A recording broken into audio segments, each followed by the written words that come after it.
Time being 10:33 a.m. on October 6, 2021. I'd like to call this meeting to order of the American Rescue Plan Committee of Kane County. I am Committee Chair Jared Sanchez. Clerk, please call the roll. Bates, Bates here. Brown, Brown here. Franz, Here. Gums. Gums here. Yeah, I think she said here. Yeah, No, you did can you I'm say here. Okay. Here. Thank you. Kenyon, Yes. Leonard, Leonard here. Martin, Martin present. Molina, Molina present. Strothman, Strathman here. Tepe, Happy here. and Sanchez. Here. All right, and I have been informed by Commissioner Board Member Caius that it is Happy National Noodle Day. So for all you pasta lovers out there, got something to celebrate today. It's ironically National Mad Hatter Day today too. I like that one. All right, we don't have minutes to approve at this meeting. I will ask for public comments on agenda and non-agenda items. I do have some speakers who are signed up, so I will call upon them first. Okay, do we have a Janine Kanageiser? I don't know how to pronounce the name, so I apologize if I butchered it. Janine from Northern Illinois Food Bank on the call. Okay, I'll circle back. Do we have Mike Cobb? Is there a Mike Cobb here in the audience or online? Like to deliver a public comment? All right. Beth Foster, Anderson Animal Shelter. Beth is here. Okay, got a winner. Got a winner. Just state your name Time's a charm. and your organization, and you have 3 minutes. My name is Beth Foster, and I am the CEO of Anderson Animal Shelter. We've now started using the name Anderson Humane. So we have been serving the Kane County area and really all the surrounding communities for 54 years. And we have been a place where people can bring their pets if they can't keep them any longer. We've also been a refuge for homeless pets. Last year, coincidentally, 2 weeks after, or before, I should say, that we closed because of COVID, we merged with Fox Valley Wildlife Center, which means that we introduced the care of an additional 3,000 animals, in this case, wild animals, orphaned and injured wild animals. So we employ over 100 staff. We have 6 locations, 3 of which are adoption centers. And we have a vet clinic in South Elgin. Our main center is in South Elgin, and we have a wildlife center in Elburn. We are now one of the largest animal welfare organizations in the state of Illinois. In 2017, we expanded our mission so that we no longer just care for animals and focus on animal welfare. We also focus on the positive effect that animals have on people. So a lot of the programs that we've been launching over the last several years are programs that are aimed at improving the emotional health of people through animals. We also offer a variety of educational programs that serve mostly school-age children, but we're expanding our programs to include adults as well. When COVID hit last year, as I said, we had just merged with Fox Valley Wildlife Center, and it had a pretty significant effect on our organization. We were just launching what we refer to in our business as baby season, which means that we can receive up to over 100 orphaned or injured wild babies every day during the months of April through June. We also have baby season on the pet side. So that was a really busy time for us right as COVID was hitting.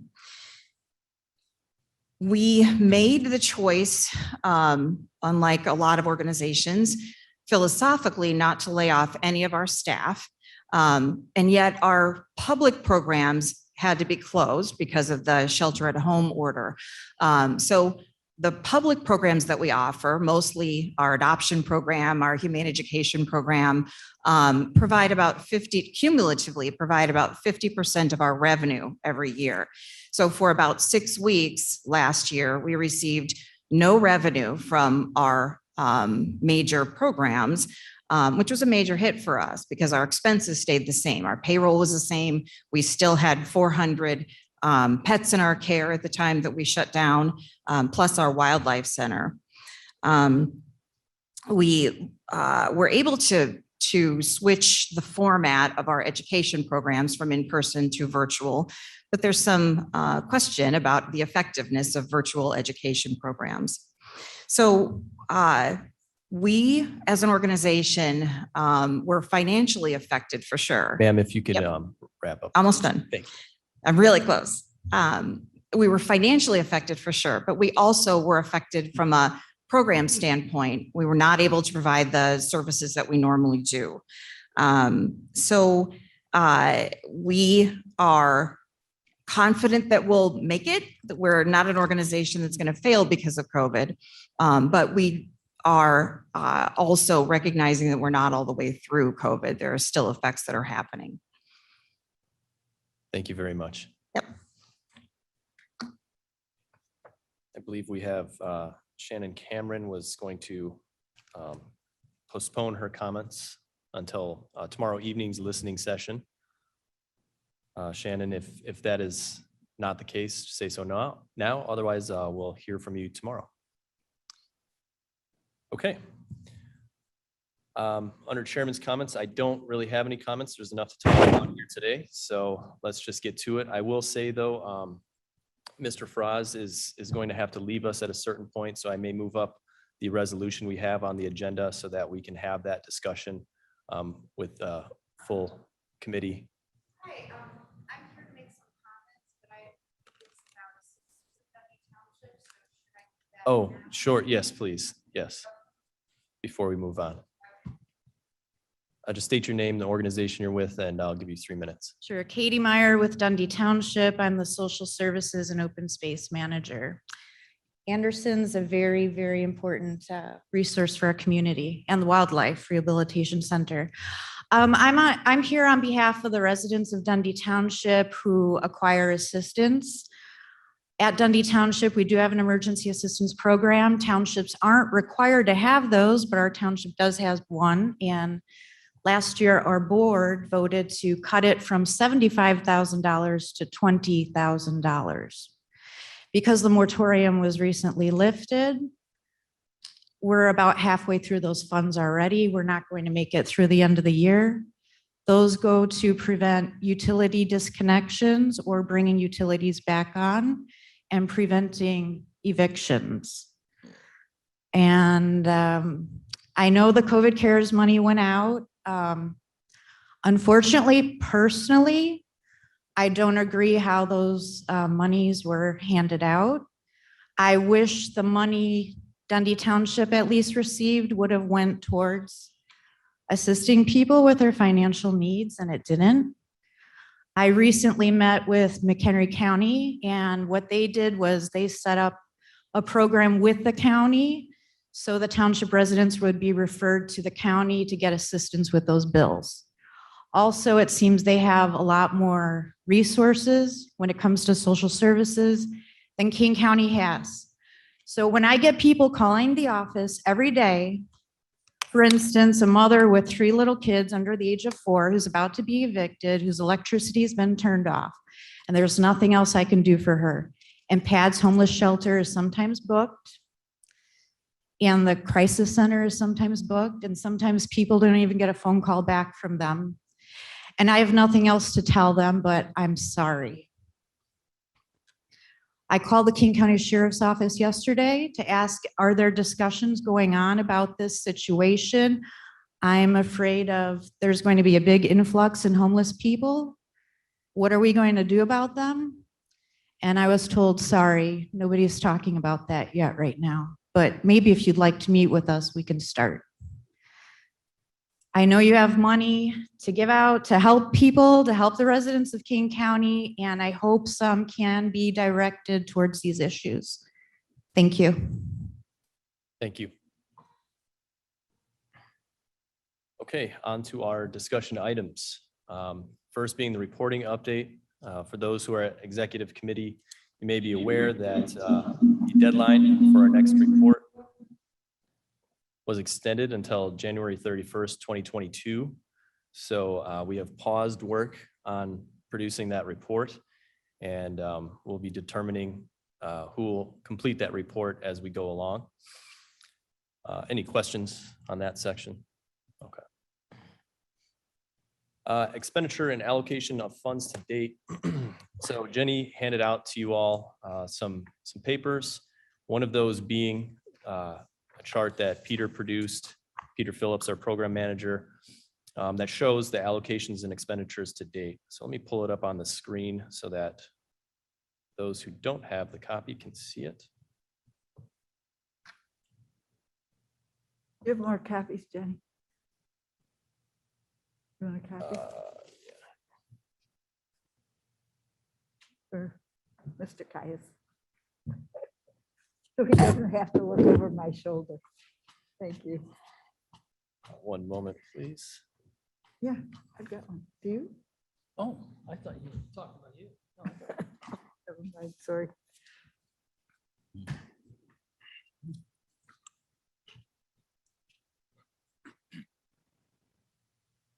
Okay, so somewhat of a self-explanatory worksheet. And this is just the first iteration of it. It will change as we go along. It'll probably be formatted somewhat differently, at least stylistically, but this has all the information that we have to date. Working with Onzik, we're still waiting to get direct access to the ledgers and things that we need, but we're pretty sure these numbers are quite accurate.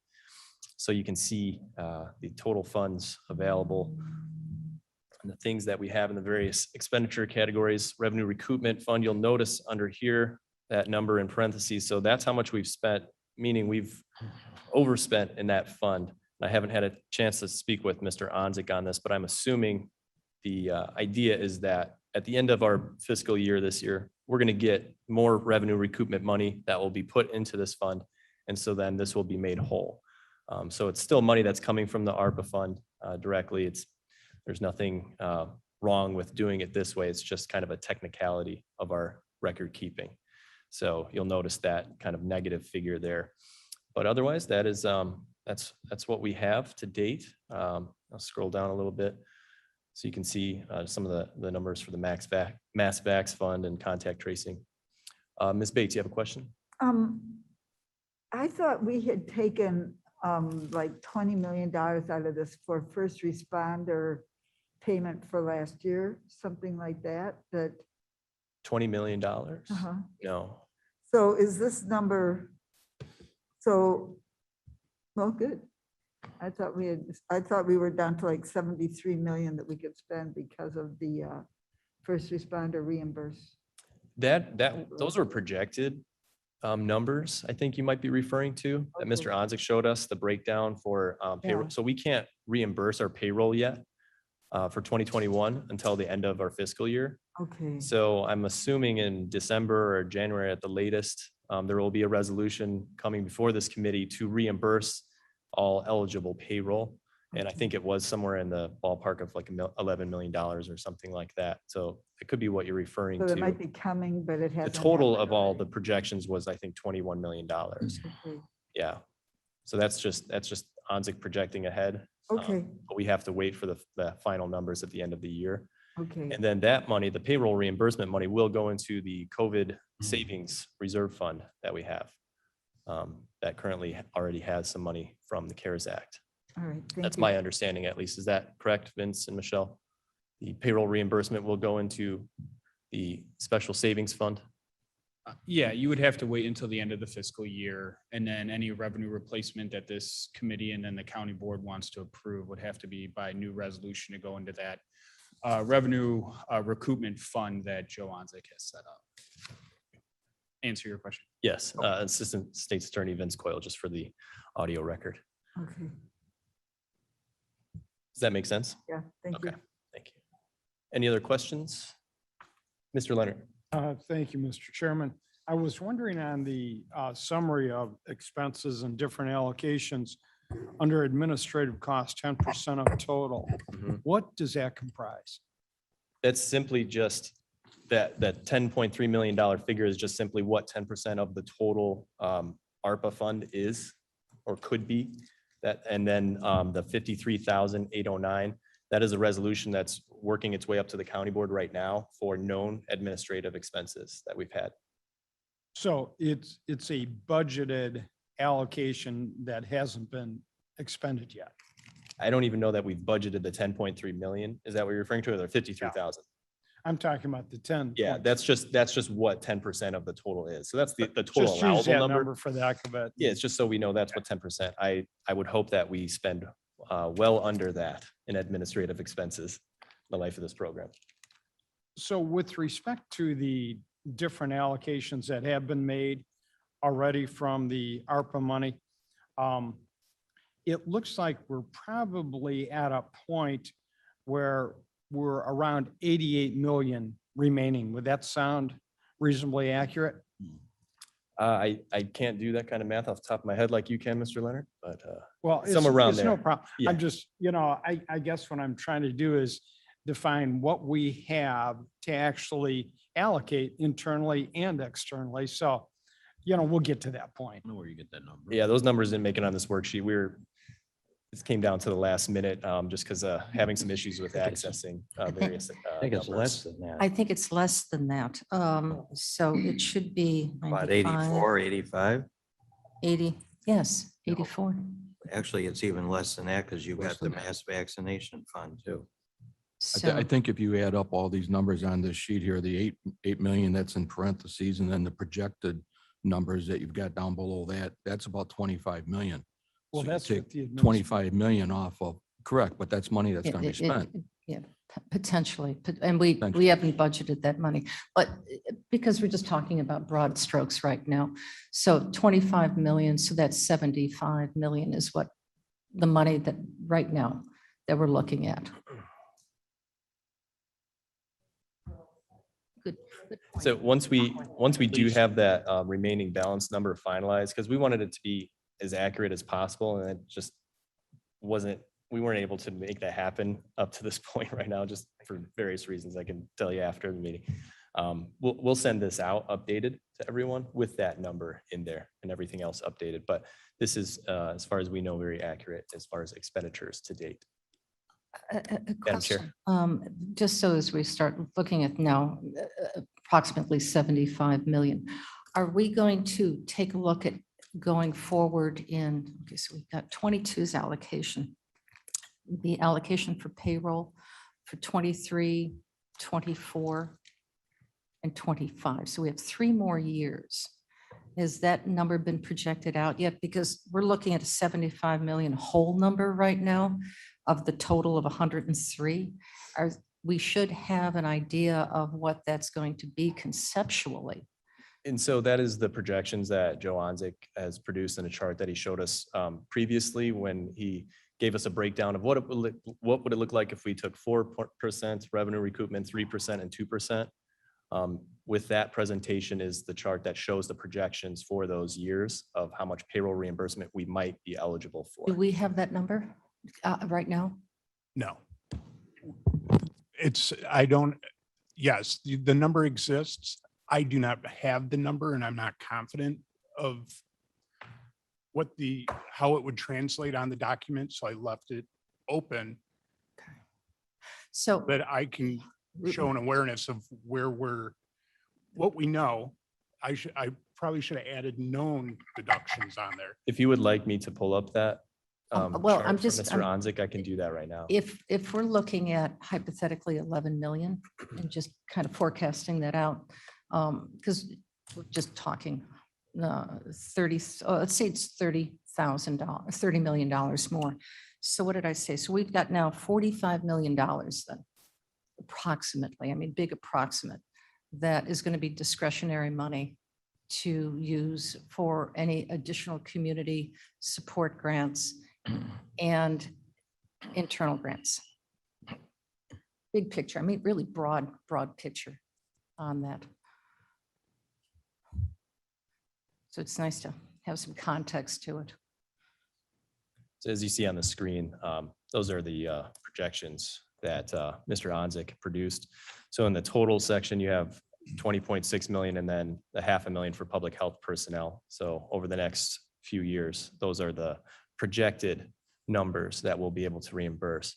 But again, we need to, once we have our consultant on board, they'll be vetting which personnel are actually eligible because those requirements have changed compared to the CARES Act. And so we're going to have to double down on what is behind those numbers and make sure. So I'm guessing that that's pretty darn close to what the actuals will be, though. Have faith in Haynes' team that they've been looking at this pretty closely. So, have any questions? Any other questions regarding this worksheet? Okay, I will stop sharing screen. Update on departmental requests. So we have 2 departments that asked for some extensions, and I believe tomorrow they will be submitting their final request. I'm hearing some feedback. Is this device? All right. And so we don't have all of the, now I'm in the process of compiling all of the information because it's not so easy to just produce the reports as I discovered. So I was hoping to have those all for you today, or at least what we have up to this date. But I'm confident that by Monday at the latest, you will all have a very large PDF file that will contain all of the requests that have come in. There are 60 as of right now. And let's see, just to give you an idea of what we're talking about when I say that it's a bit complicated to produce these reports. I'll share my screen one more time and show you what I see. So here we have the portal. So far, 60 have been submitted. It does not give just a total of all of the requests anywhere. So it does require that we'll have to go in and manually input numbers to get you a grand total of what we're looking at. You can download a PDF that gives you a summary of the application, which is good.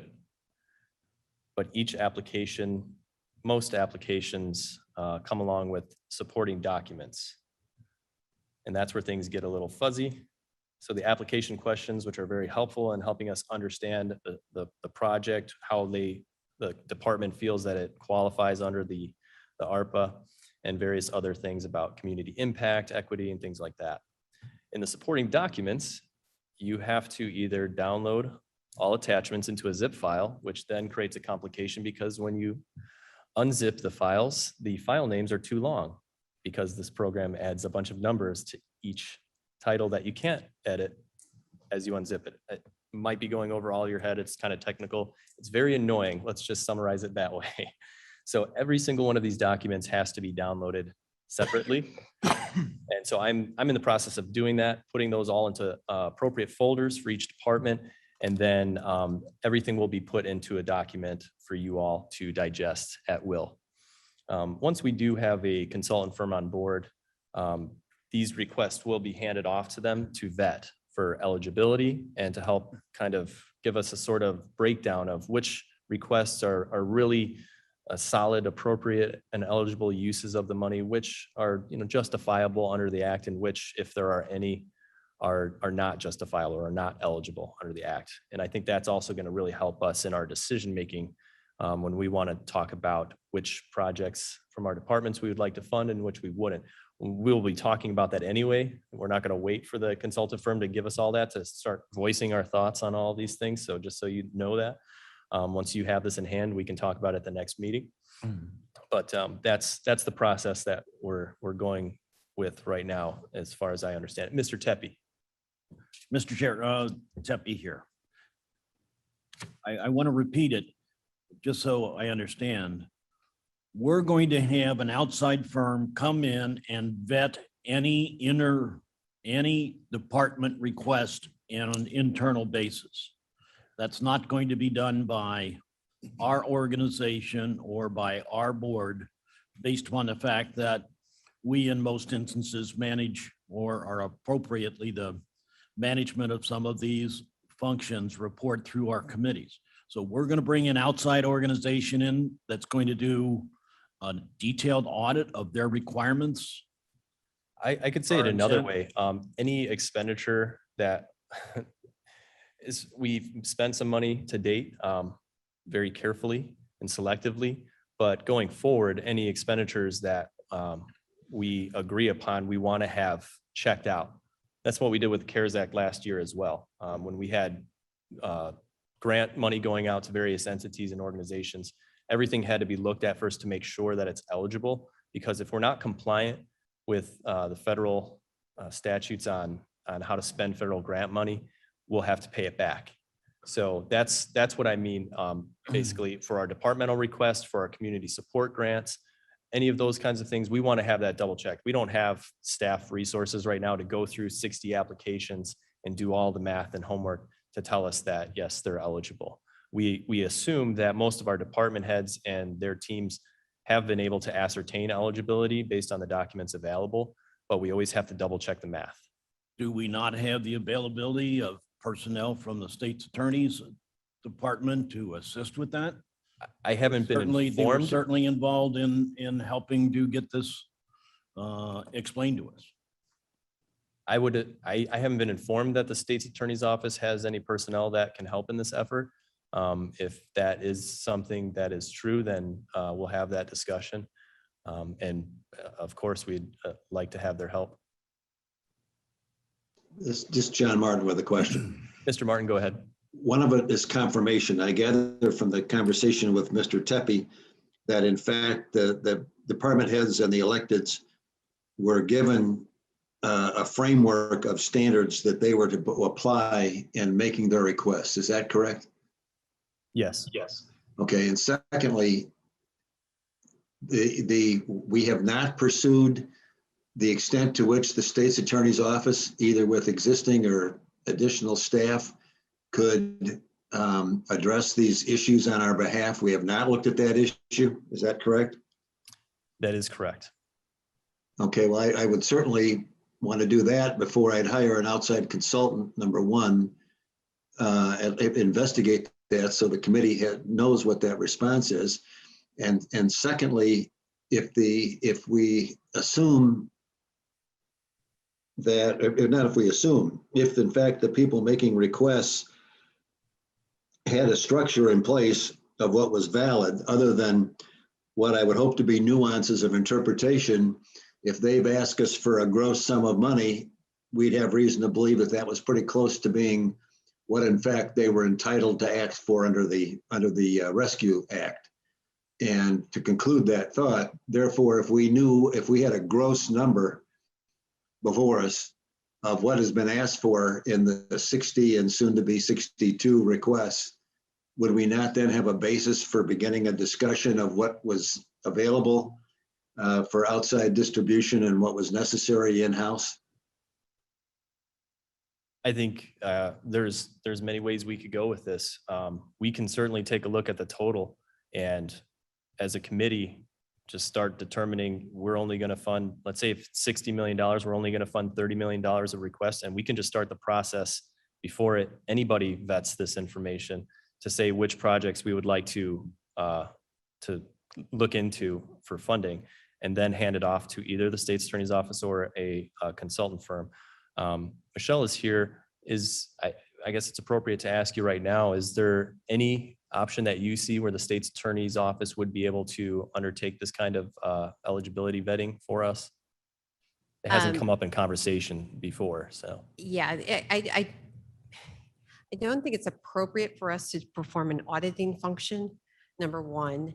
Number two, we do not have the staff to do what we did last year.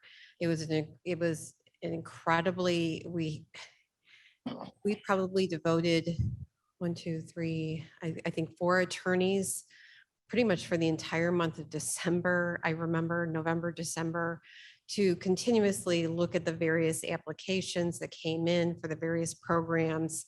And we were not doing the initial auditing vetting. So the procedure that we used under the CARES Act is the applications would come in. We employed Fabiola Guzman as a program manager to do the initial vetting to make sure that we had all the documents necessary to actually assess, to determine whether there were eligible expenses.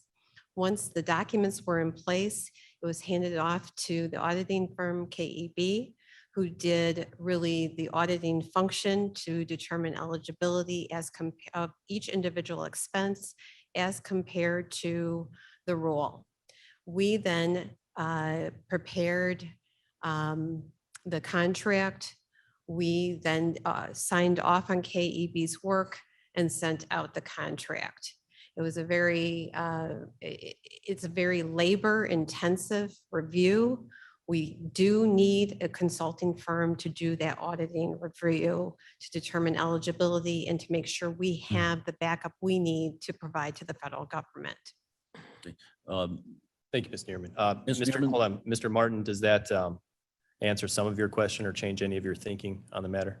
It doesn't change my thinking. It just answers but it does answer my question. I just want to make certain that we've investigated our options before we proceed with a third-party advisor.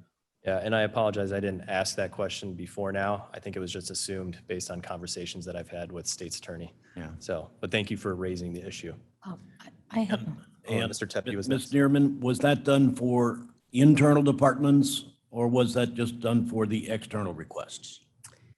It was a different procedure for the internal departments. We didn't have, the contract element to it. So, but KEB did audit all expenses to make sure that they were eligible expenses under the rule. And so, yes, they performed that auditing function. Okay, thank you. Madam Chair.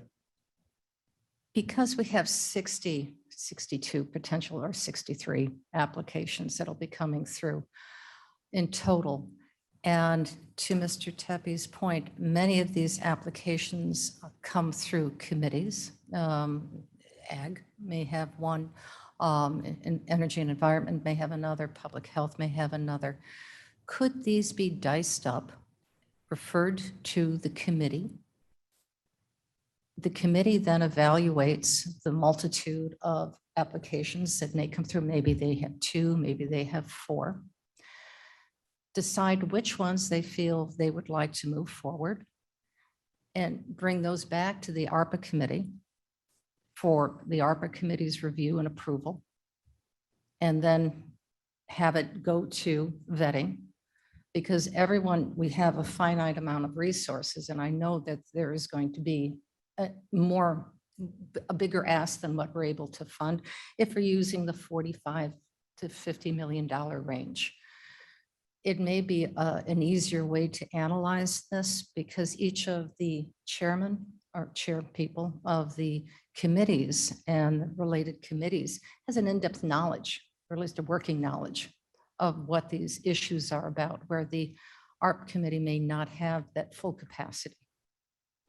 But certainly they would have the full vetting responsibility. If 2 or 3 applications came through from, let's say, Energy and Environment, they go, well, we would like you to consider these 2. These are our 2 top ones. Thank you for that idea, Madam Chair. We do have a number of committee chairs present here today. So I think it would be appropriate, certainly, what do you guys think of that idea? Would you rather go through that for our process for looking at these departmental requests where we, divvy it up to the appropriate committees and let those committees recommend things forward? Is there anybody who would oppose that method of doing this? Ms. Bates? I think it's a good idea, and I'm getting a fox in the hen house kind of feeling that I, as the Energy and Environmental Committee, would vet all of my requests as very good and very, worthy. Mr. Frost might vet all of the transport, so that's my concern about that. Well, you do have the committee underneath you as the chair, and Yes. so So, that's where the votes. I mean, really are. that could be a place to start, but then I think there would have to be more Mr. than that. Mr. Tepe? Mr. Sanchez, this is John Martin. May I make a Oh, go ahead, comment? Mr. Martin. I kind of building on Mavis's comments. I'm not certain that chairmen are going to do are not going to be aggressive on behalf of their committee and the officials and department heads that they represent from that committee. So I think that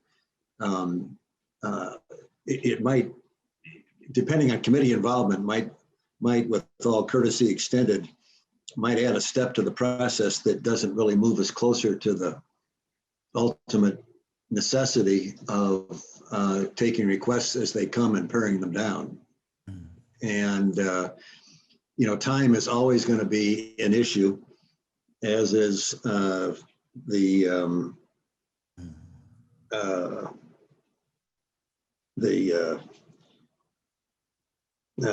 can't think of the second adjective, but time is always going to be an issue. And if these could, and I'm afraid that I'm concerned that committee involvement could delay without the production of benefit. Thank you for that, Mr. Martin. Mr. Tepe? Tepe here, I'd like to aggressively disagree with Mr. Martin. That's never happened before. How dare you?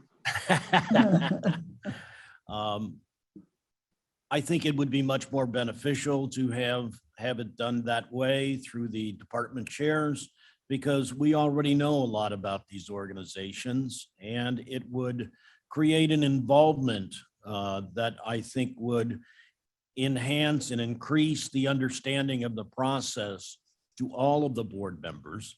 And we can help to vet this and move this process along, in my opinion, faster than having some outside organization come in and have to do it from primarily an impartial basis, but certainly from a basis of starting at ground zero, because we wouldn't be starting at ground zero.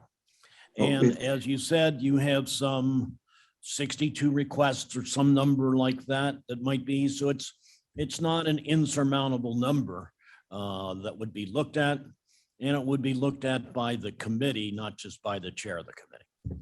See, and Vern thought he was disagreeing with me, and he's not as much in disagreement as he thought. Can I make a comment?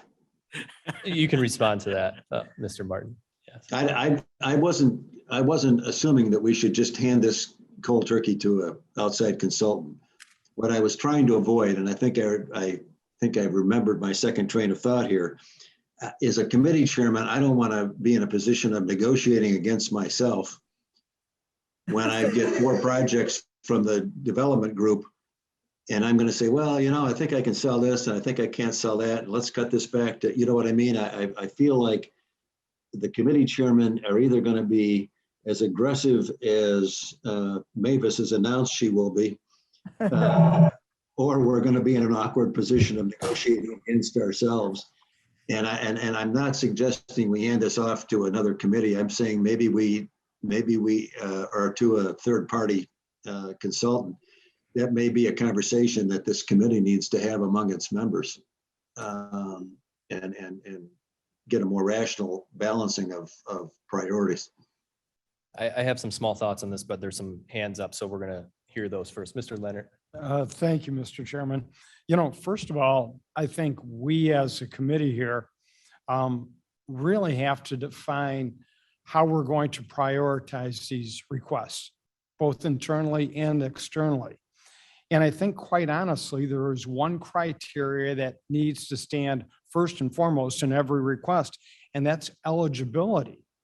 And that should be able to be defined pretty directly. Once we get through the eligibility area, then we can take a look at the total amount of requests and then decide if they're justifiable or they need to be amended or whatever. But I do think that we as a committee, we have a number of things to do before we can consider hiring a consulting firm until we find out how much money we have, number one, which hasn't been defined. And number two, what's going to be left, if anything, after we go through all the internal requests that are eligible and justifiable.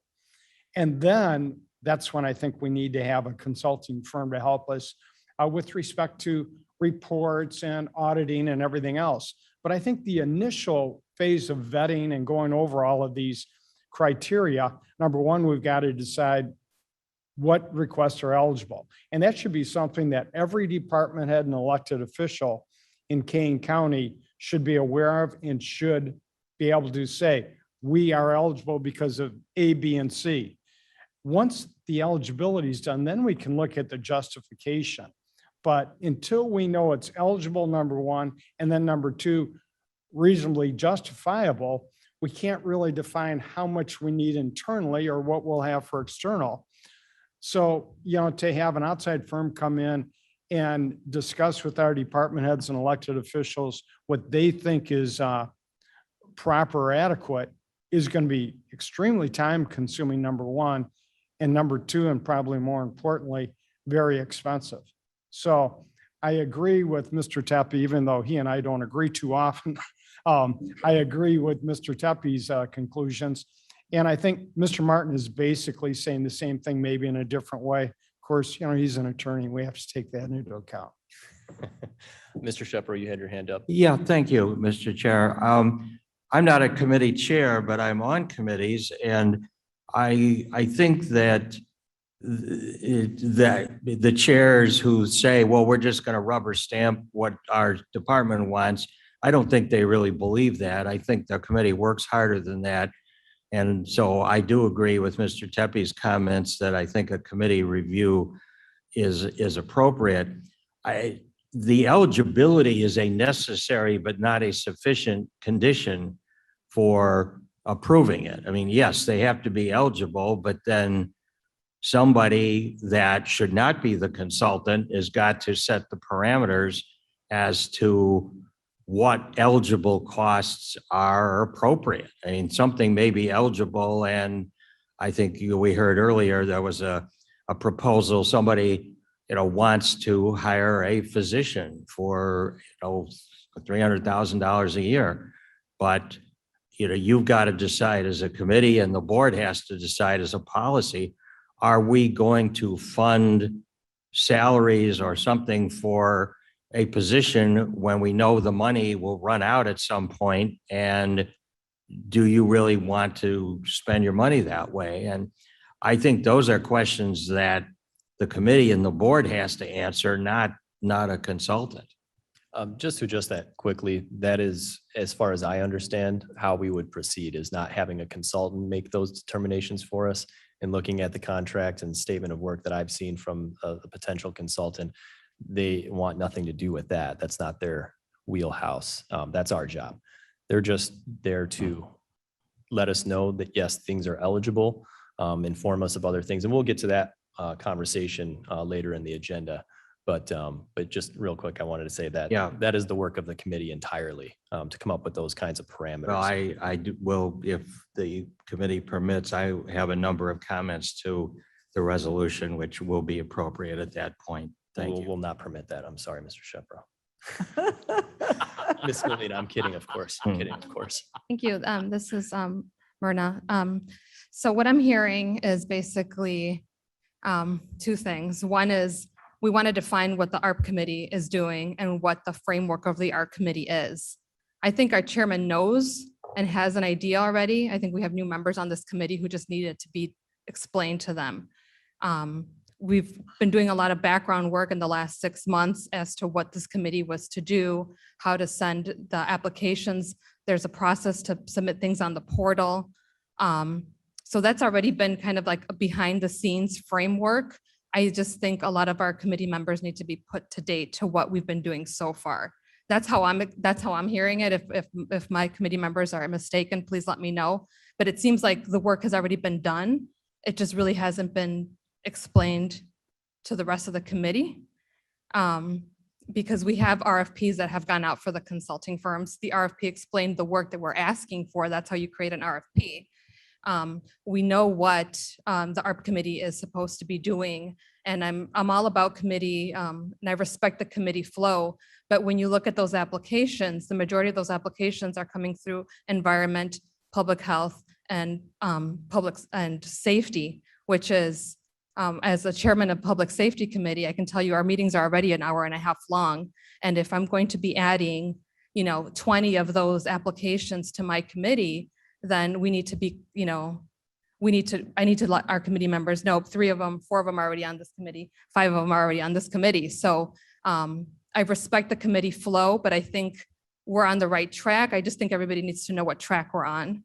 So as the ARP committee chair, I think that might be something that we're going to need you to do, is just kind of give us a narrative as to where we're at, what the flow is, so that we're all on the same page. Because I think all the pieces are there. They're all in the toolbox though. So I think maybe we just need to lay them out. Well, if I understand you correctly, I would say how we undertake this process is really up to the committee.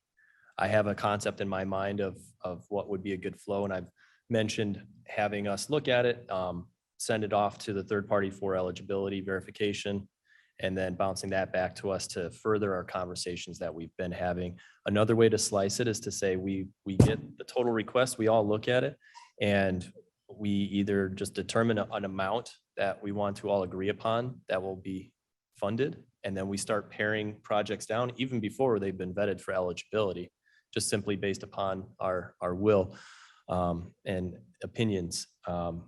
So that's another way we could do that. And a third way, which has been presented today, is to have the committees recommend projects up to this committee first.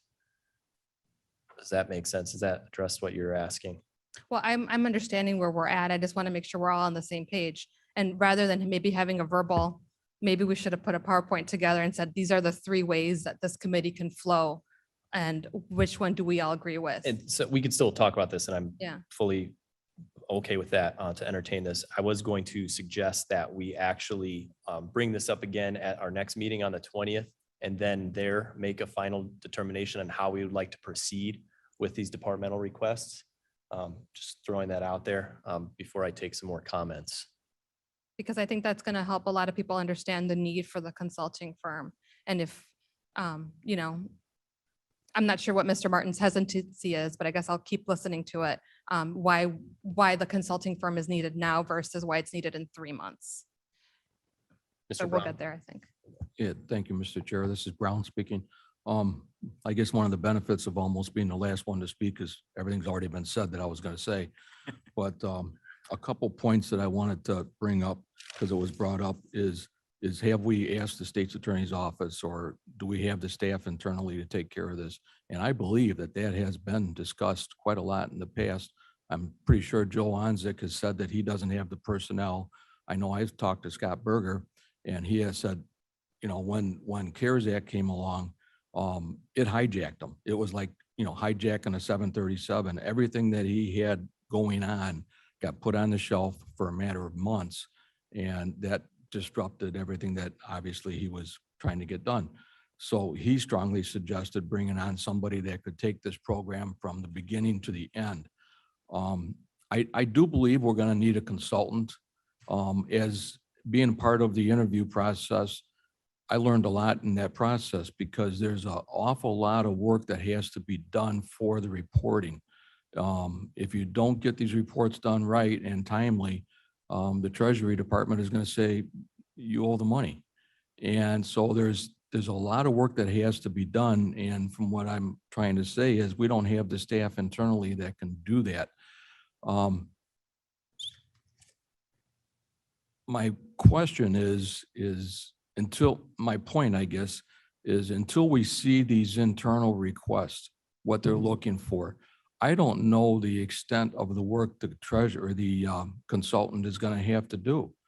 I know Peter has asked, and you, Mr. Chair, have asked the Ernst & Young to put together a forecast of the amount of work, the amount of hours, the amount of money they're forecasting for the first 6 months. And I just don't know really how we can rely on that number when here we are sitting here discussing what it is that they're going to do. So how can they put together that number? So I'm just not comfortable with that at this point. And we're down to 45 million in essence is what it sounds like that we're going to have left to distribute. And if we've got internal request of 100 million, we may not have, but however we whittle it down, 5 million to distribute to the outside world, which is going to make the reviewing and the reporting a whole lot simpler than if we had 500 requests from the outside world.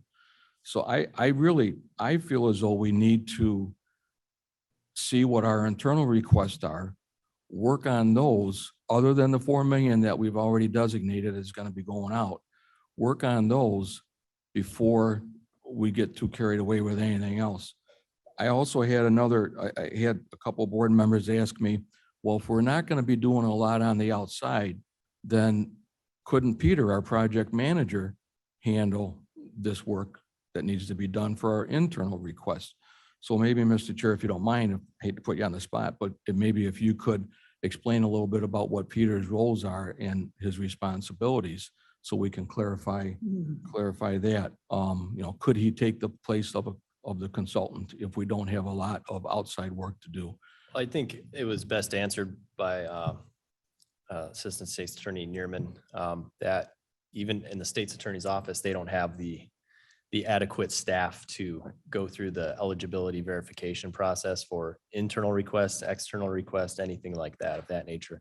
And in fact, last year with the CARES Act, the state's attorney didn't even perform that function for us. Nor did Scott Berger's team. They worked with KEB. They went through applications, but sent it off to the third-party consultant to do that kind of work.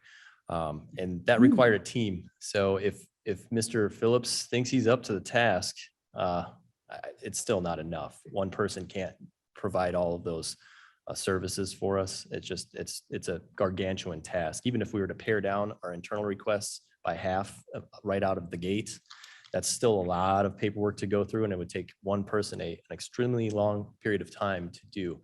As far as Mr. Phillips's role, so far he's been working really hard at getting a sense of the territory with this program and with how the county runs, finding out who the key players are, making lines of communication open up and available, determining, where do I go for permissions and how do we do things? How do we get things done? Any projects that we have, he'll be overseeing those projects and giving us reports and updates on the status of those things. I won't be giving PowerPoints on that stuff going forward. That'll be Mr. Phillips in time as we go along. So a lot of the things that we would love to do in-house, we just don't have those kinds of resources. So we will need the consultant firm. And I'll address some of the other comments you had regarding that when we get to that part of the agenda. Okay, very good. Mr. Caius had his hand up earlier. I'll entertain his question. Thank you. Yes, as Ms. Caius, as chairman of the admin committee, I'm not sure I would see any of these anyway. Maybe I would, maybe I wouldn't. But as the chairman, I am not the expert on the departments that report to me. I rely on experts to give me advice on where our committee, so we can get a consensus from the committee. Sending something to me or to the committee to vet and spend a lot of time on vetting whether it's appropriate or not.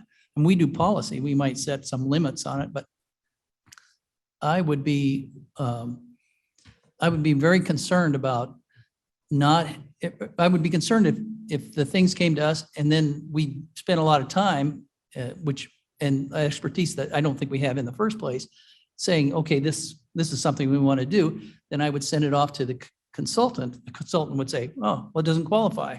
So we've already allotted a lot of time doing that in our committees. It seems to me that it would be the consultant that would first, like you had said, vet to make sure that it does qualify before we involve our committees, which already have a job to do.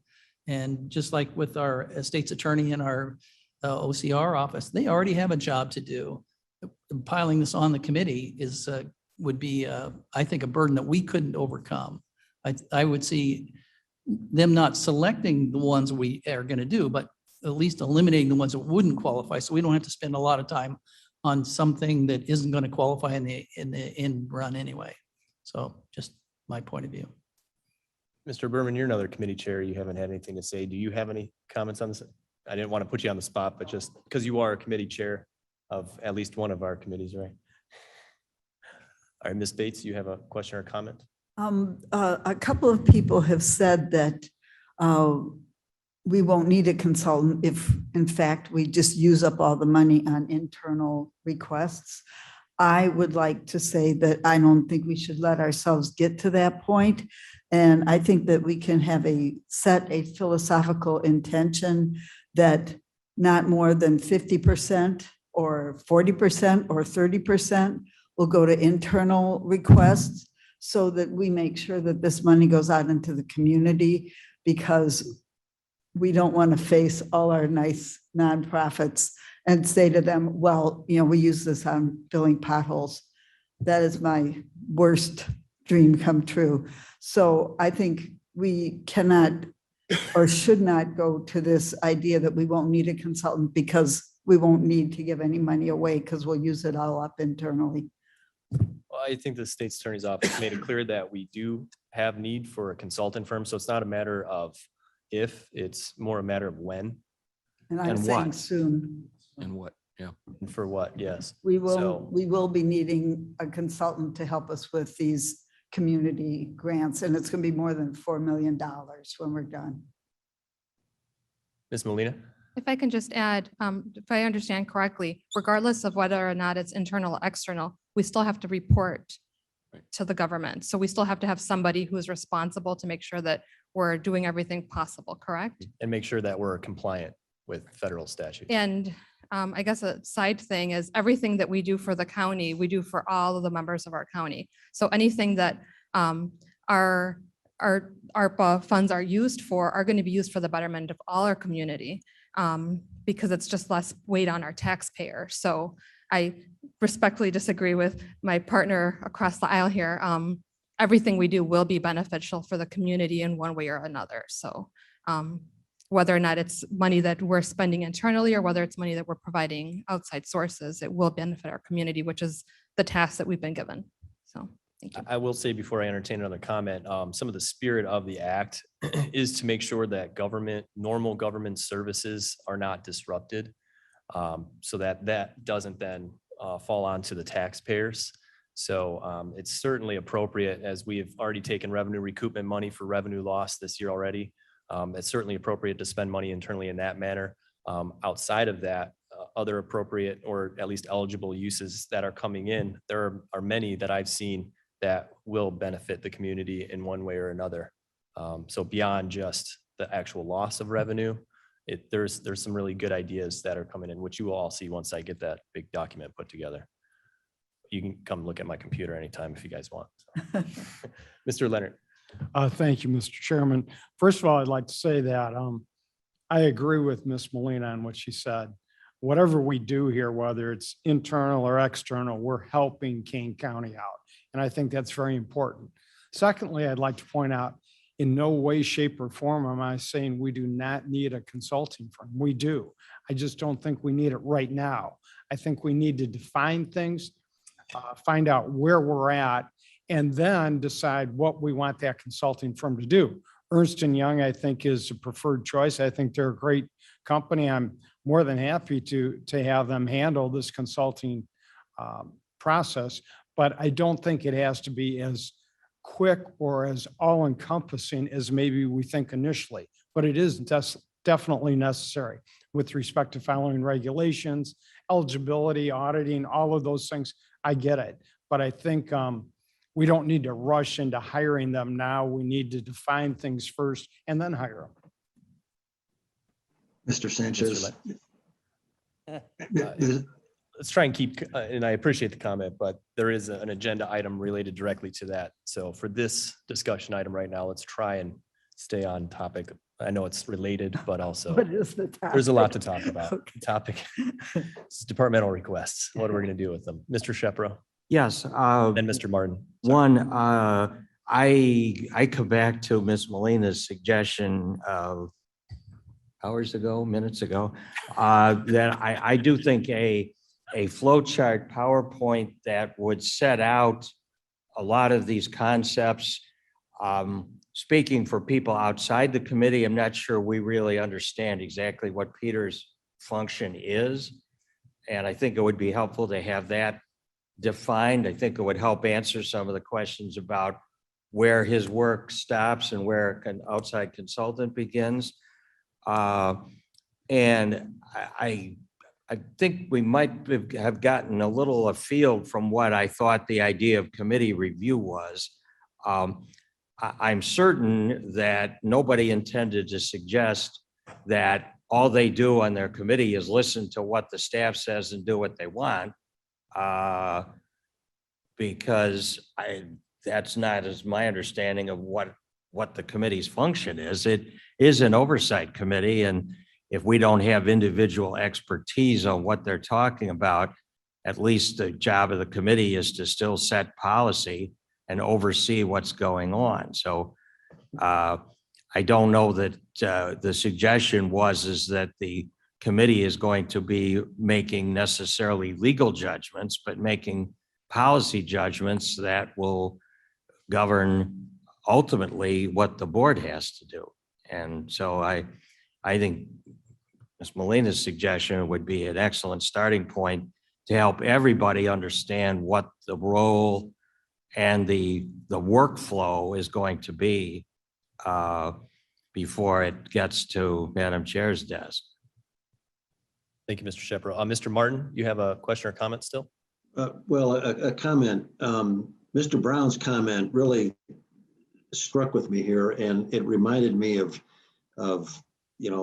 my past experience, and that is that sometimes problems become difficult because you have too many moving targets. And I want to make it clear that I am not opposed and believe, in fact, we do need an outside consultant, but I don't think have a good handle yet on the philosophical argument of how we deal with the money relative to inside and outside requests. And that's not going to be that clear an issue to deal with. But I think we need to first have those inside requests. And I'll give you an example from discussion with staff. A lot of the stuff that are going to be asked for as projects are going to be things that are going to directly benefit individuals or businesses outside of the county. So we need to have a good discussion. And I think instead of calling them inside requests, they're really requests precipitated by county officials and department heads. And some of those requests are going to go directly to the benefit of businesses, individuals, and otherwise.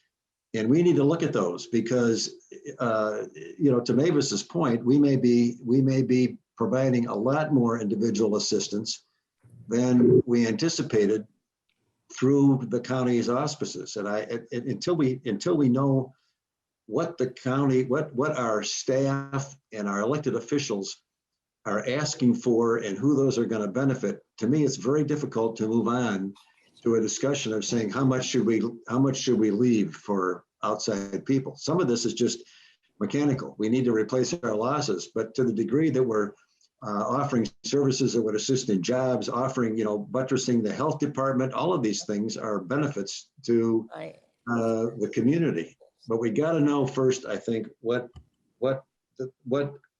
our county staff and elected officials are asking for, so we can have some at least crude evaluation of those programs and make a decision as to what money we may have available. And then we've only got one moving target. Thank you, Mr. Martin. Does anyone have any questions or comments regarding the concept of sending the departmental requests to committee for review, for initial review? Mr. Chair, Gums. Gums, go ahead. Thank you for letting me speak. I'm new to this committee. I've been sitting back here, and fortunately for me, I've been at the meetings prior to my appointment. So I've been keeping track of things that have been going on. We've been talking about hiring this outside consultant for quite a long time. Currently, we're discussing these department asks. Yes, they are going to help everybody in the county. I have no doubt about that. Fundamentally, I do not like the idea of it going to other committees. To me, in my common sense brain, it says, well, that's kind of eliminating what we're doing here today. I think that is our responsibility on this committee to do. Thank you, Ms. Gumps. Are there any other comments or questions in this portion of the meeting? Okay, so I think it would seem that it would be most appropriate if you would all agree that at our next meeting on the 20th, we discuss this idea of how to handle departmental requests in full. And I can put something together that just goes through a few different options. I will make sure to reach out to committee members for more input and ideas as we go along towards that meeting. And I would also like to reach out to the remaining committee chairs who are not present here today to get some of their input, just so that we have buy-in. I would hesitate to want to put things on another committee's agenda without the approval of that committee's chairman. So I do think it's important that we get everybody's input and then bring that back to the next committee meeting of this body to discuss. Is that agreeable to everyone here? Does anyone have an objection to that way of going about this? I'm sorry, would you repeat that again, just so? Can we play back the YouTube? Assuming that you can get it about right. Just basically at our next meeting, have the input from all committee chairs on this idea of letting committees vet it, and then discuss that as this committee, if we want to go that route or not. And then also having a presentation with different potential ways that we could go about not administering, but determining which departmental request we would like to entertain. And that's where I'll make some phone calls to each of you to get your ideas on this, because I've got ideas, but I want to facilitate your thoughts and put that together into some options for us to consider at our next meeting. Madam Chair. Thank you. Just for clarification, when everyone was speaking, you talked about a flow chart. Myrna mentioned this, which I think is a very good idea. And there were 3 items brought up, and I only hear discussion now about one, on how we're going to vet these 62 potential applications. The first one was what the flow chart would look like if we sent it to the accounting firm to vet it first for eligibility. The second flow chart would take a look at total budget request versus total budget available. That's the second one.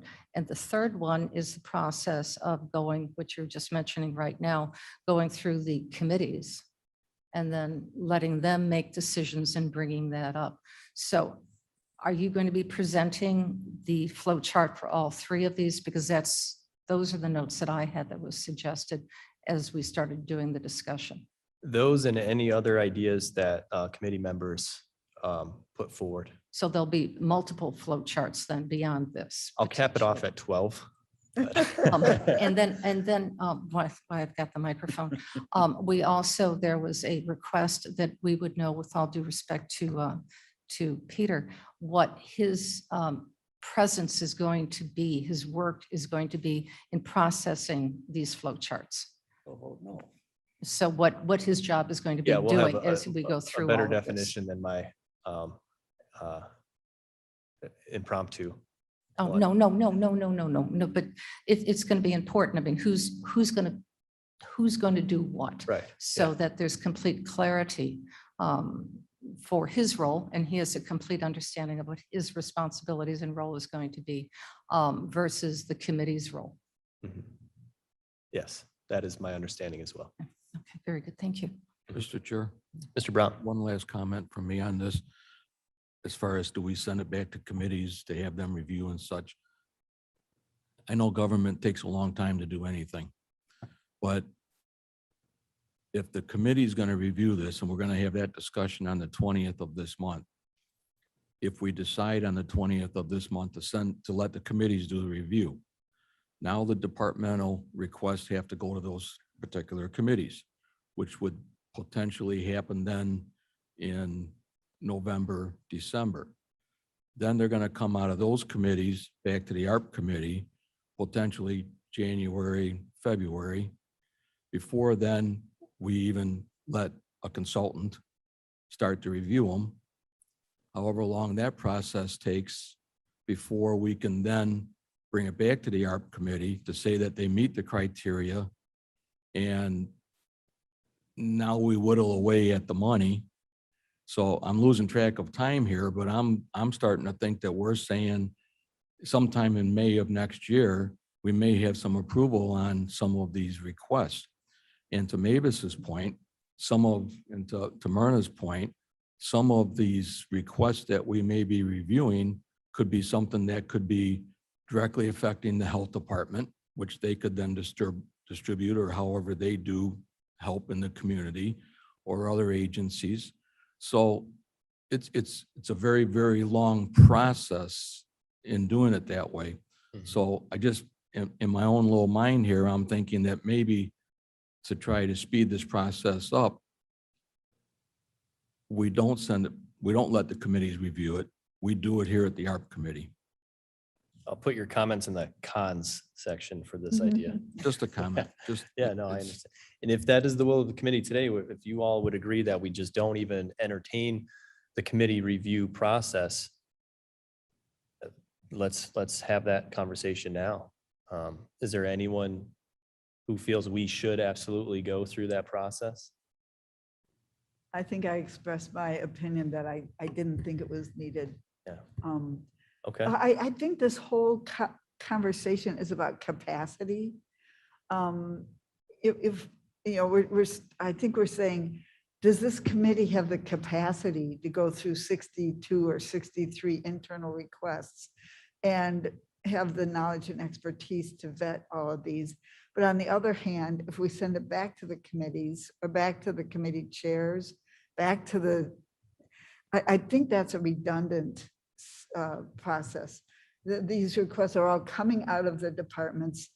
They should have been, at least, you know, when Jody made her request, she talked to me about it because it came through my committee. That should have been done already. So now, but do we have the capacity of what, 6, 7, 8 people now to look at those 60 issues? And that's where the consultant comes in. It's just, I mean, it's a little bit of a shell game. Who's gonna do the work? Are you gonna do it? Am I gonna do it? Who's gonna look at all of these and decide which ones if we don't have the help of the consultant right away? Okay, so I'm kind of sensing that perhaps I should just ask for consensus to not entertain the committee review process for departmental requests. Okay. Is there anyone who would disagree with that consensus? This is not committees. We're Yes, agreeing I not would to just go to say- committees, So you would want it to go through your committee? not Yes. me. Mr. Pepe, okay. You're never gonna please everybody, young man. Consensus us too does many not mean choices. unanimous. Unanimous consent, of course. Okay, well, I think the majority of this committee is against the idea of a committee review process.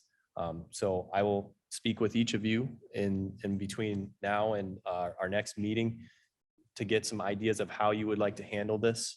I have a short comment. You'll be glad to know.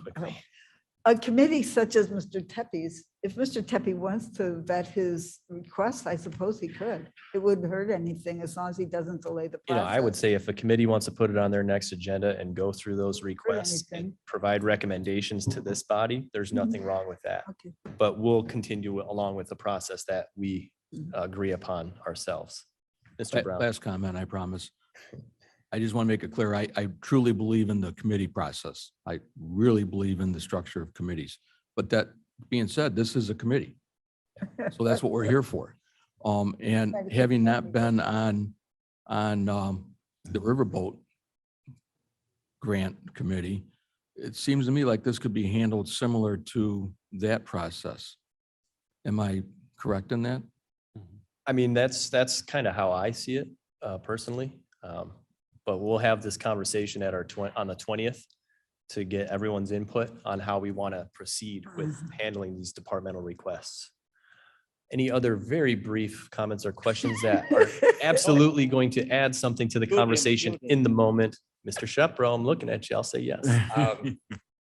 I guess if the reason for not sending it to the committees is because we don't think the committees have the expertise to do it, I'm wondering, with all respect to all of you, why this committee has so much more expertise to bring to bear than the standing committees. And that's a question, a rhetorical question. We have you and Teppy, And two aces. I think I heard multiple reasons not to go that route. So I don't think that was the sole reason.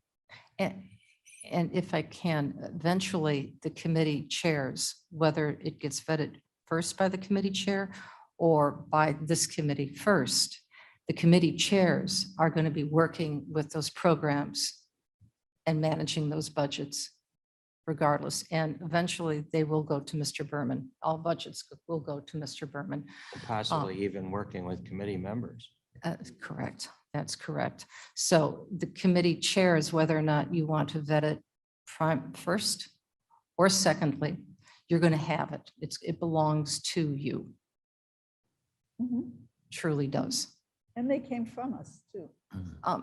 I don't know. It may have come through you, but I don't know. I don't know if it's come through every committee chair. I don't know. Right.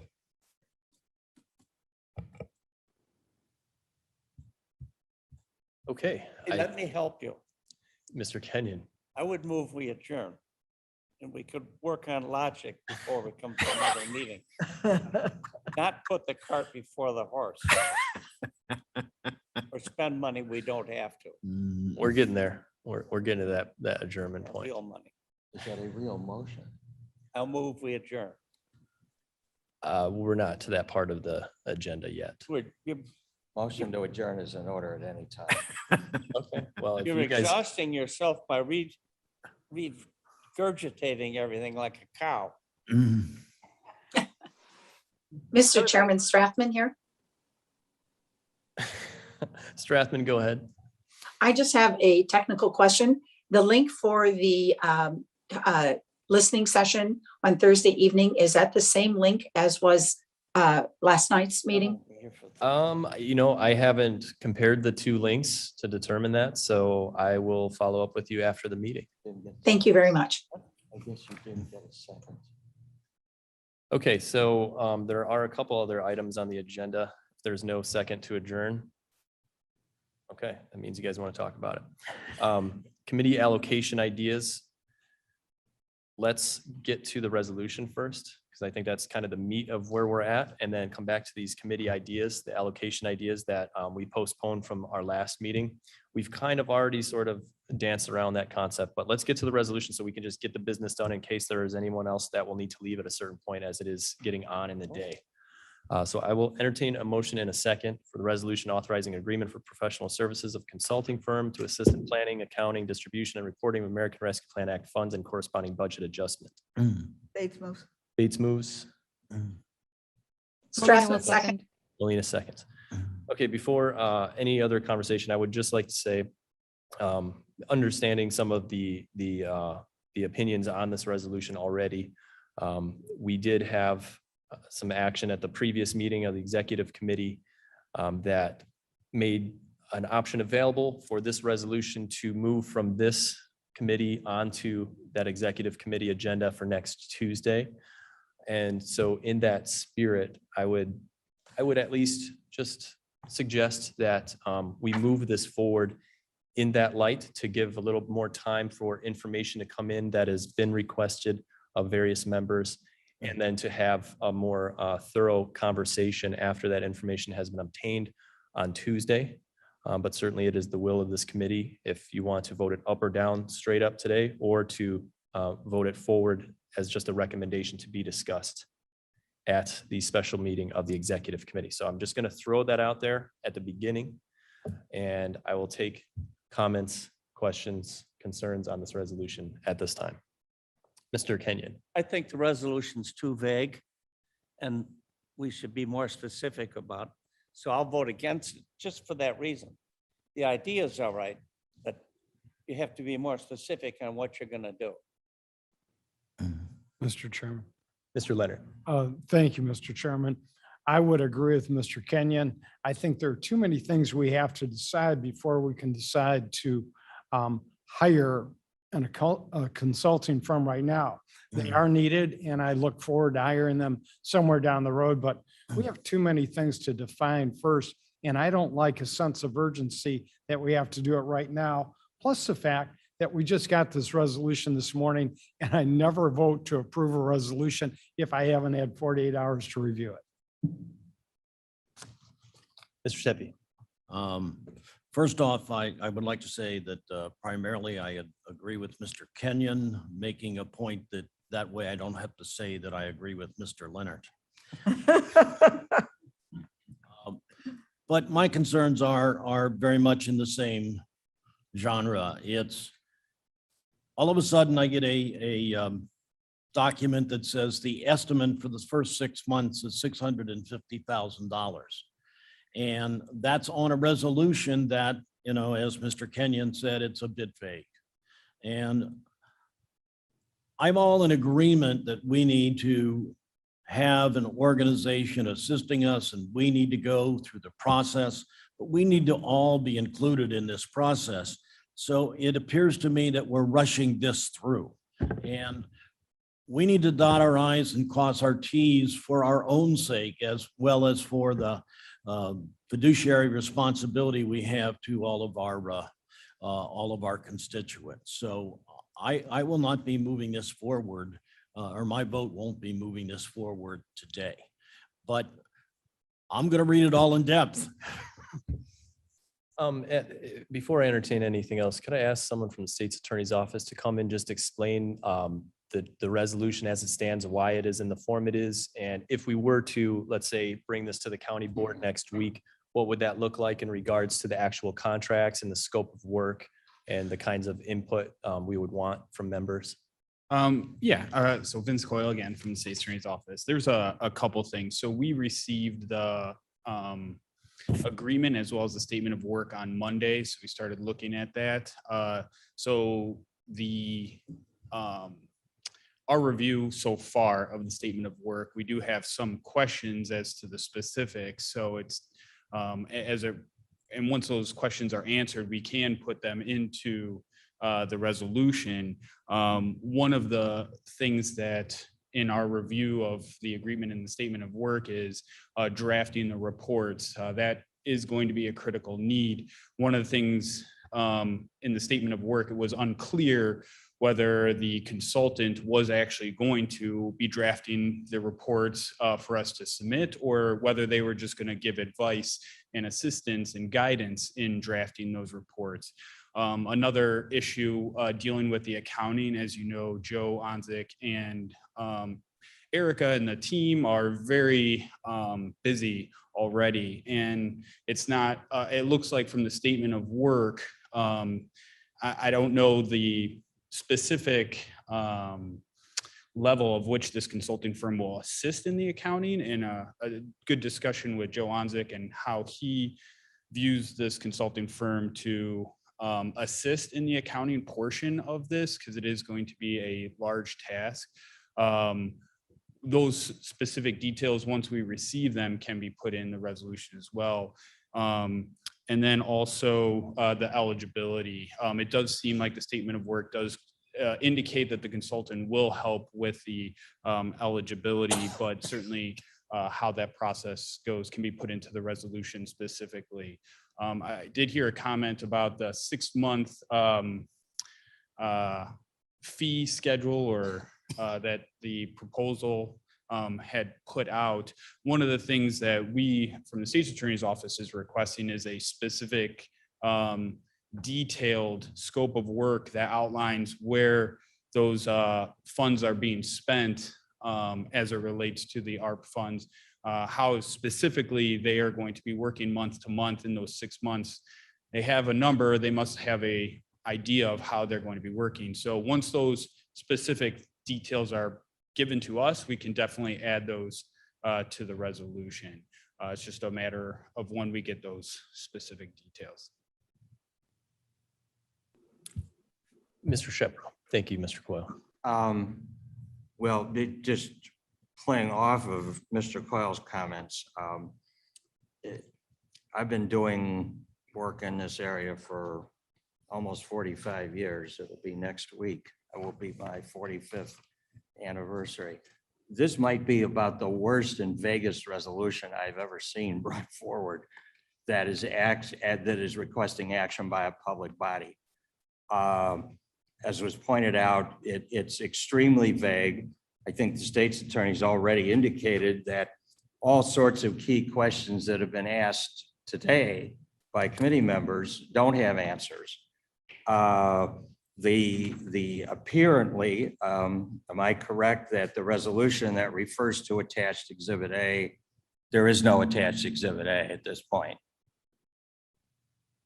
I mean, what I got is a 2-page resolution that refers to an attached Exhibit A, but am I right that there is no Exhibit A? And I failed to see. There's the draft documents that we have. That is it. No, but you did, but it wasn't distributed as part of this resolution. It's not connected to that Okay. PDF file. I mean, well, so that is the agreement that is proposed. The resolution says it is a draft agreement subject to minor modifications. All I can do is say, get 2 lawyers together and ask them to agree on what are minor modifications, and you will get 3 different answers probably. With a final draft to be prepared with approval by the state's attorney's office. The dollar amounts are all blank. There is a long list of things that they're going to do, but to the point that was just made by state's attorney, there's no breakdown of the timeline, the specific tasks, the amount of those tasks. And apparently there is not a clarification about exactly what critical tasks are included in the price tag and what will be extra add-ons. And then finally, in the now therefore it be it resolved, it authorizes the chairman to enter into a professional services agreement with, presumably we know the name of the firm, for a period of months blank for a long list of things, not to exceed a blank amount, to execute all documents related to the engagement as finalized and approved by the county board, the chairman of this committee and the state's attorney. So if you actually pass this, and I don't think legally, it's bad policy, but I don't think you legally could really pass this. If you pass this, you haven't accomplished anything because it says as finalized and approved by the county board. So since it's not going to be in a position to be finalized and approved, if we pass this resolution, you'd have to bring another resolution to finalize and approve it. So I just think it is incredibly premature to pass this. I agree with everything everybody said about the need for the consultant, but I just don't think I've ever seen an agreement for so much money that has so many unanswered questions. Mr. Chairman, when it's appropriate, I'd like to speak. 2 things. Number one, many of the people that are being asked to vote on this today haven't even seen this because we're attending this meeting via Zoom. So to me, it's an unseen resolution described by people as being very vague. And the second thing, and I don't mean to use a lot of fancy legal talk, but this looks to me like we're being like we're going to go off half-cocked here. We don't know what we're doing. We have, if it's all blanks, what supervision, what scrutiny, what fiduciary responsibilities are we meeting to our constituents by moving this forward at this point in time? What we're talking about is the necessity for having enough there that we can actually make a valid decision. And I know I'm just repeating in other words things that other people have said, but I can't support voting on something A, that I've never even seen, and B, with all of these voids in it. I think it's a disservice. It's a disservice to the project. It's a disservice to our constituents, and very uncomfortable with the prospect of moving this forward, saying we're going to get a whole bunch of stuff over the weekend that we're going to all sit and review. I don't like it. I'm very uncomfortable with it. End of. Ms. Molina. I guess after hearing everybody's comments, I agree. I think we don't have, the time clock isn't ticking. We're not gonna, the bomb isn't gonna explode if we don't approve this today. I'm gonna make a motion to table till our October 20th meeting. You just got ahead of me. I was going to recommend the same thing. I'll second that. Deputy will second. Hold on. It's already been. State's motion Attorney made. with some information. Ms. Thank you for Neerman. your indulgence once again on Robert's rules. We had an inquiry raised about last month's board meeting and the use of the motion to table. The motion to table is properly as a motion to lay on the table. It's meant to really lay something temporarily on the table for this particular meeting that you're at, and then to pick it back up again so that you can address more urgent business. So if you would indulge us and perhaps rephrase that as a motion to postpone to a certain time, that might avoid some challenges. Ms. Molina down and the Mr. road. Tepe, would you agree to switch this to postpone to the October 20th meeting? So instead of table, we should use postpone or refer to our following meeting. Motion to postpone to a definite date being Okay. the October 20th meeting. Okay, motion to postpone till our next meeting, October 20th. which is definite currently date. scheduled for October 20th. Great. Mr. Tepe agrees. I wanted to think about it for a while. Yes, I. Are you sure? You got enough time to think about it? Okay. We can have conversation on a postponement. Mr. Joe, Chair, can we have conversation on a postponement, a discussion on? That motion is debatable. I It is debatable. Okay. wasn't there already a motion made to discuss and potentially approve this resolution? Yes. So if we simply vote this resolution down, it can be brought back It at could a be future brought date. Absolutely. Yes, which was Yeah. another way to slice it. Yeah. Yeah, you could either vote. Because we haven't voted on the resolution that's been brought forward yet. And everyone can just abstain when they vote. So it's just a wash. But you now have that motions taking precedence over But we're the taking main motion. action, and the action is to postpone further Correct. debate until October 20th. If we take action to kill this motion now, then I'll entertain the motion to postpone to a definite date of October 20th. thank you. Ms. Bates. I can agree that there are many blanks in the ordinance, and I believe postponing would be a good idea. Thank you. Yeah, I will say just from my own perspective, just, having the nose down to the grindstone, I'm kind of aware of the conversations we've had with the consultant firm and the kind of work that they've agreed that they would do for us. So I think that's where I'm coming from in being comfortable with moving this so quickly. I completely understand everyone's comments and reservations. Mr. Kenyon, do you need something? So I just wanted everyone to know it wasn't a scenario of trying to just push something through and not require the proper amount of breathing room for this kind of decision. It was more, I kind of had the understanding that everyone knew we were trying to move quickly on this and that it would be a kind of an acceptable way to go about this. But I apologize for that misunderstanding on my part. And I do support postponing this. I don't want to delay the selection and onboarding of a firm, but there are very substantial questions that need to be addressed and information that needs to be provided to everyone so that we can all be comfortable to the same degree that I am comfortable with bringing a firm on to administer the kind of work that we're going to need. Ms. Bates. So there was discussion during the executive committee meeting to bring this up at the special executive committee meeting on October 12th. No, That is no longer That going won't. to take place. It will not be brought up.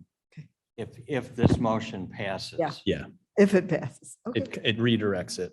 I think we need a second. We had one. We have a second. Got a second. Molina second. and Tepe. All right. Yeah. Any other questions, comments, song and dance routines anyone would like to do? Oh, Does this mean Ms. Bates withdraws her motion that she made prior? Yes. What Yes. prior? Molina seconded? Yes, Is that right. correct? The original motion, well, because we're No, no, you postponing, don't- so we don't have No. to. You make a motion when Okay. you're going to discuss, so you Oh. have to open debate to discuss the motion, which we did. And Yeah, now the right. request is to postpone the discussion until October 20th. Right, so that we don't have to go Motion back made to that and original motion in second. There was a motion made and seconded to approve. Right. Then there was a motion made and seconded to Postpone. postpone that discussion That to. Takes the 20th. precedence. So should I both- withdraw? No, because no, you it's have to make still- a motion to discuss. And the motion you made was to approve and potentially discuss. Uh-huh. We've discussed it and we've decided we're going to continue to postpone discussion until October 20th. Okay. Or you And, will in a moment. Jenny, for your hopefully. sake, I'll have you work with the state's attorney to discover the best way to do this on the procedural agenda and But the original motion is not withdrawn. correct. Otherwise, it couldn't be postponed. We're just shuffling it a Yeah. couple weeks. Okay, that's fine. All right, anything else? Thank you for clarification. Yes, no problem. Okay, I'll entertain the vote. Clerk, please call the roll. Bates, Yes. Brown, Yes. Frost, Gums, Yes. Kenyon, Yes. Leonard, Leonard, yes. Martin, Martin, yes.